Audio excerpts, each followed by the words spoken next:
Hi everyone, this PowerPoint is designed to help you with your creative writing, and it's based around a historical event, First World War, and hopefully it will take you through every step that you need to use to be able to be successful in creative writing. So thinking about where you're going with this, we are starting off with learning about a historical event so that you can make your writing authentic. Lots of things that are involved in writing a creative story, and one of the things that is most important is a strong structure. So this one develops your learning of how to use a flashback circle structure so that you can give that kind of closure to your reader. I want you to think about your historical setting, and you're going to do some research into that at the start. You are going to use past tense because it's much easier that way, and I'll explain that later on. You are going to develop your understanding of dialogue for characterization, and you are going to be able to describe using show not tell. Imagery and sentence structure for effect are built in to help you understand how to use language, and your aim is to build atmosphere. There are choices to make throughout this presentation, and I want you to think about whether you want to use third person or first person for your story. And then, one of the things that creative writers use really well is the senses. So the first set of lessons are based around um, you learning about World War I. And you may have a lot of knowledge about this already, but this gives it an authenticity that can help your story be believable. The first task that I want you to do is learn a little bit about history and the conditions that soldiers had to face. It's not something that we have experience of, but in history you get taught about what life was like in the trenches. So it wasn't just the fear of the enemy, it was the weather, it was the living conditions, it was, what they had to cope with in their daily life. So if you look up some of these, then that will help you to give you a sort of background to your story. When you're doing this, when you're watching the videos, you can take some notes and you can figure out what kind of things you would put in your story to give that kind of breadth and depth, what they looked like, what they wore, what they ate, how they lived, and how their routines can help you. Moving forward, the story is based around some of the World War I poets who coped with life in the trenches or lived and died in the trenches. Some of the poems that we have that have lasted over 100 years have haunted us, particularly the poets that are on the screen right here. In Flanders Fields is a poem after the war that has a really peaceful feeling about it, but a lot of the poetry that was written during the war was much more violent and haunting about the truth of their experiences. So you can have a look at these and see how that influences your thoughts. Now, Wilfred Owen is one of the most famous World War I poets. He wrote this poem that is widely taught across the world, and it's called Dulce Coram Est. And you can listen to the poem if you click this link right here. But the poem itself, you don't really need to go into so much detail, but the story itself is based on this poem, how he described war, and it was brutal. Young men turning into old men and having to endure or watch gas attacks that become the foundation of our story. Now, the key moment in your story is a gas attack, which gives you that kind of action moment that is going to give you the build up of emotion. That part of the story comes towards the end. Now, lesson 2 moves forward into really just the basics of thinking about what the structure of your story is going to be, what tense you're going to use, and why, what narrator you're going to choose, and characterization. Now, revising some basic terms, just to kind of get your mind into it, the first one I want you to think about is what is a flashback. Now, flashback structure is pretty common, and it's a useful feature to talk about something that's in the past, and it can give your story structure. So using this will help, but everything still stays in past tense. Now, past tense takes us into a different choice. I mean, you could write in present tense because action often is better in present tense, but because all of this is set in the past and you want to tell the story of something that's happened, I think that past tense becomes a more natural way of doing it, and it stops you from going from past into present and present into past and, being inconsistent, which is also an error. So making your third choice, that's kind of something that you'd think about as a writer, is first or third person. So if you are first person, which is very commonly chosen, is it becomes you become the character, and then there's another character, so you'd be like I, and I am the character. But if you work with third person, you can tell the story a little bit more from a distance, but you can also tell how your character is thinking and feeling, and you limit it to that one character's thoughts, and that character is not you, but you can still get that depth of emotion. For me, I like third person for a story like this. I think it makes it a little bit more detached, but you'll find that a lot of the planning comes in first person. You just have to change it to third if that is your choice. So basic plot structure for this is quite narrow because I want to use this as a teaching tool. So the plot structure is already designed for you, so the opening, the closing and the middle part are loosely there to keep you on track. This does not mean that you don't get choices, because you can change a lot of this as long as there is that circle and the flashback. I really don't mind. So in the plot structure, the opening starts at the present day, and present day is not our present day, but in 1935, to give it that authenticity. Your character is at a fireworks display, and it triggers the flashback to the war, and then that can be around 1 to 2 paragraphs. The flashback sections establishes a time and place, the weather and routine in the war in the trenches. That's where your historical knowledge comes into play. Then you introduce a second character as part of that. You have a dialogue to develop character, and you develop a relationship between the soldiers. Then the gas attack happens to them, and then this is not as straightforward as to say this is paragraph 2, 3 and 4. Obviously you'll have the paragraph within that, but these are more like sections to help you. So the gas attack is the main action, and you'll be given guidance later on about how to do that. There are lots of slides to help you and support you. And this is where the horror of war is definitely made clear. And then you move to the ending, which is back to present day. Now you can use little stars, 3 stars, to section off these beginning and end if you like. Sometimes that's what writers use.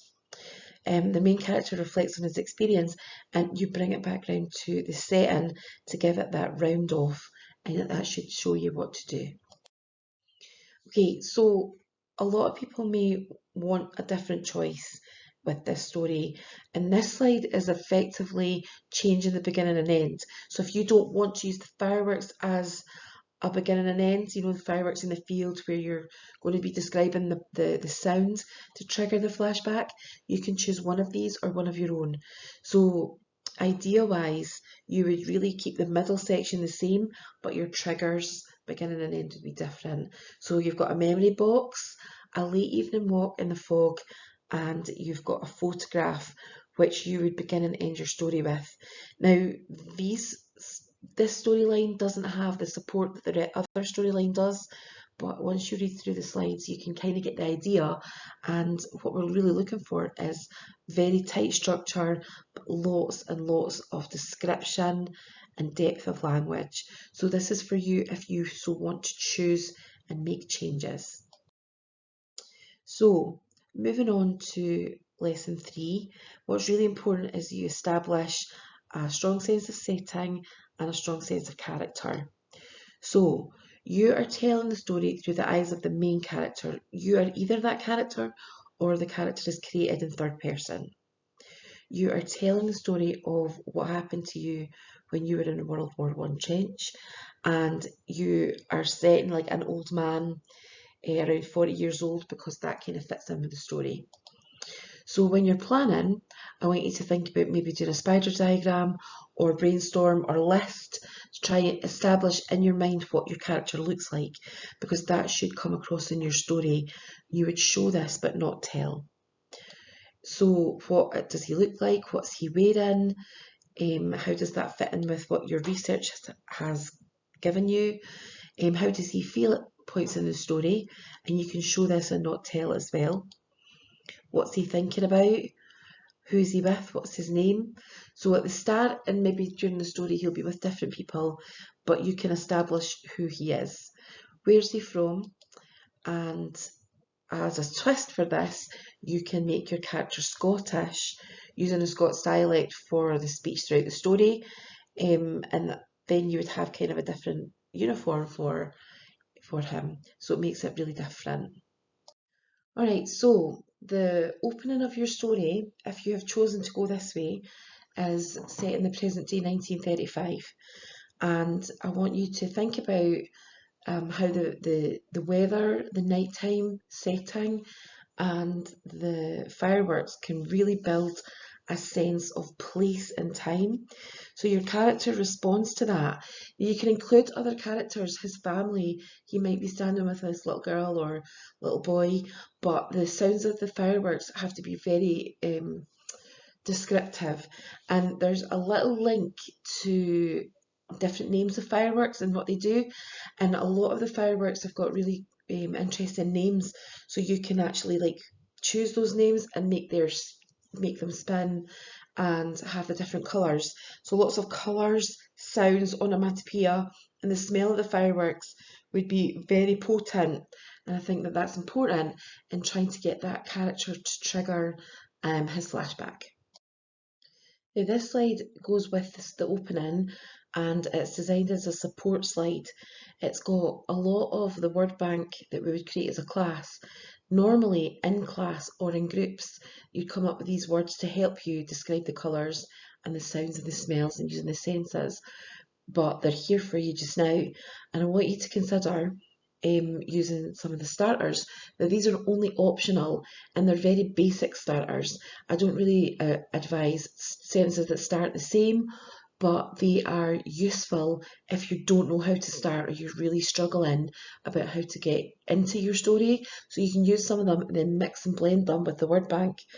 If you want to push yourself to show and not tell, which is what I want you to do at the top level of writing, I want you to think about your imagery, personification, simile or metaphor to bring your setting to life. And the action can be used with alliteration, a list effect or a short sentence, which will help you to be better descriptive of your opening setting. Now this is a model of a pupil dealing with the word bank just as it is on the previous page, and you can see where he's written rockets launched aggressively into the air. So the adverb helps to show that kind of aggressive war. It's always like foreshadowing into the section that we're going to write on later on. And it's the same with flares and bangers. We're firing like bullets. When the simile is really effective there, over and over into the darkness, as if the fireworks are already the trigger into war because there's similarities. So then you've got the very violent language, exploding, blood red fountains of sparks from the metaphor there, and then you've got the smell. Even the bonfire has this aggression to it, roared and blazed, very powerful language, and then the character kind of is affected by that. So I want you to think about using something like this, but you cannot use the same as the model. This is just there to help you to kind of see what to do. Now really simply, you will use these checklist slides to double check that your writing is good, go back and check that you've done it right, and make improvements before moving on. Good writers never write it first time and they're 100% happy.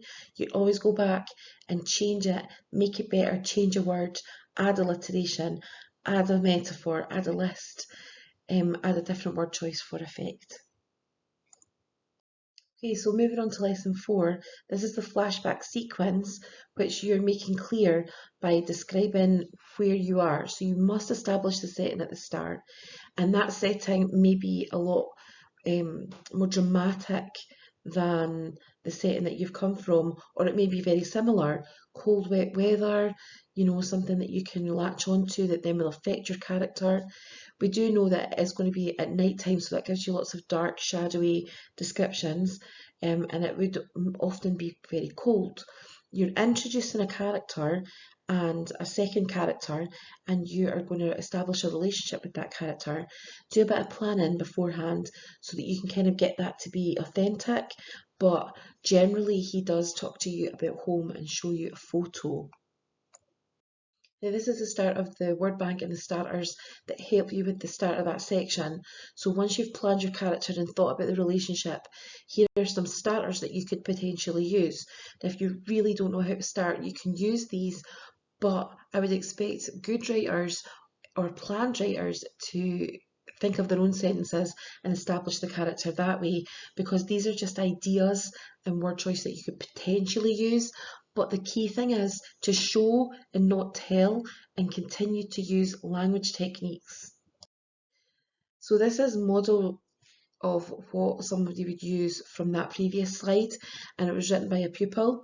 So if you see the dialogue that kind of establishes the character and kind of gives a bit of a joking relationship type feel, as they're talking about the kilt, and interrupting each other, there's a sense of each of their personalities, but then the character then reflects on who the other character is. That gives us a little bit of information, and although it tells us, there's also a little bit of showing as well. Now this slide is connected to the other two because it gives you a little bit of insight into dialogue. It gives you a way to describe how they speak, and this speech can be used in any part of the story. But it's important that you don't just say he said, he said, he said. So look at taking a new line per speaker, punctuating it with inverted commas at either side, making sure that you are writing it correctly. Another slide to ask you to stop, check and improve before you move on. So check the checklist and see if you are writing as best you can. Now, lesson 5 is the key moment in your story that builds a sense of description. This is where you can really show your skills and your description for your for your reader to really get inside the minds of the character. So there is a cry of gas, and the trench suddenly erupts into chaos with all the shouting all around and the panic and the chaos that is all around the trench. And to do this, you really need to make it come alive for your reader. And there are 2 slides that come next to help you with that. But within this, the gas moving into the trench, your friend dies, and that's part of the key moment of action. Now, this slide is to really make your description in depth with a simile or a metaphor, and it gives you 3 starters, and there are things to compare to. So what the gas was like, the mist, so how did it move, what was it look like. So we've got the idea of green, a green pillow or a python, or a snake, a choking hand, a green cloud. These kind of descriptions you can use pinned together for your best description. Brutal but well described. And that simile and metaphor will be linked into this. This is your basic starters to try and build that sense of action. Now, what's important in the action is not only the word choice, but the way that you build up the sense of speed and pace. And the way to do that is on the right hand side, where it talks about the effective techniques for action. So repetition, starting your sentences in a repetitive way.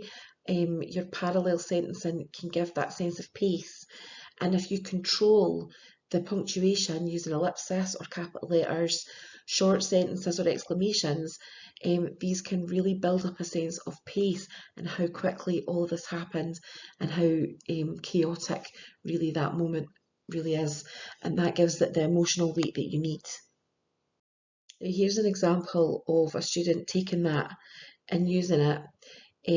And if you notice the listing effects of some of the descriptions, the verbs floundering, flailing, writhing, arching his back, thrashing, gargling, there's so much power in the verbs that takes that moment to the next level. And the influence of the poem is very clear here, because that is exactly the effect that Wilfred Owen was looking for, because that was the reality of what he saw. And then again, you have this: he would never see, he would never feel, he died far from home, in the question. So it gives that emotional power. And another checklist to make sure that you are writing your very, very best before you move on in your story. Now, the end section takes you back into the present. From that, that moment of hopelessness and tragedy, you are haunted for a long time, and your character survives but has suffered PTSD and flashbacks ever since, and that moment stayed with you forever. So to make that its emotional weight and have an impact on the reader, you have a choice to end the story with the fire burning out and the ashes left, which gives it that melancholy, sad ending. Or again, you can use the same kind of emotion but using the weather instead of the fire, and the weather itself um, turns into something that would reflect the tragedy of war, so that clouds become darker, or it starts to rain, or something, just comes in, something changes about the weather that gives it that emotional weight. And here is the help slide that gives you some ideas about what that would look like as you go back to the present day. You leave the fireworks, everything's going, everything is burned out, just as the war burned out. The person itself is reflecting on how that moment burned out, maybe part of him as he experienced in the war. Now, this is going back to your original success criteria and the things that we're looking for to give you a good mark in writing. On your first draft, you have to check that you have used the weather to reflect character, that you've shown, not told, about character and action, that you have punctuated direct speech and used it sparingly and appropriately. You have tried hard to use lots of different techniques: figurative language, sentence structure, alliteration, that you have checked for accuracy, but more that you have used that structure really well. Flashback, structure from the present, the flashback to the circle round back to the structure, using symbolism, pathetic fallacy, the weather to reflect the emotions of the characters, and that you have done your very best. Before you hand it in, get it read over and checked by somebody else that is close to you, a peer or a parent, and then hand in your work.